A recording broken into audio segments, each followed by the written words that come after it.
নমস্কার সবাইকে, আমার নতুন একটা ভিডিওতে স্বাগত জানাই। যেমন কি দেখতে পাচ্ছ, আমি এখন গ্রামে। এখন যাবো আমার মাঠে, যেখানে আমাদের তলা তৈরি হচ্ছে।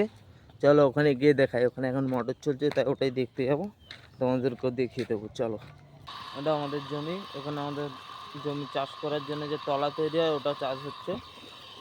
দেখুন হচ্ছে, এটা আমাদের জমি। আর ওপারটা আমার কাকুদের। এই যে মোটর চলছে,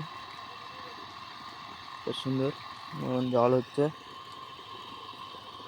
হোক। এবার ওদিকে গিয়ে দেখাবো, মাঠে যখন যাবো বা কাজ আছে, এটা আছে, কাজটা করবো, তখন দেখাবো। ছোটোবেলায় যে স্কুলে পড়ে খিচুড়ি খেতাম, যে সেই স্কুলে খিচুড়ি নিয়ে এলাম। যাচ্ছি মাঠে ঠাকুরদার জন্য খাবার নিয়ে। চলো আর মাঠে গিয়ে দেখা যাবে। কাজ শুরু করে দিয়েছি মাঠে এসে, দাদুকে খেতে দিয়ে। দেখো এরকম ছিটে ছিটে যাবো পুরোই মাথা অব্দি। এদিকে হয়ে গেছে, শুধু এই মাথা অব্দি করে নেই। দেখাই, দেখানোর লোক নেই, ক্যামেরাম্যান নেই। ছাদে কাজ হচ্ছে, অনেকটা হয়ে গেছে, শেষ করে দেখাবো।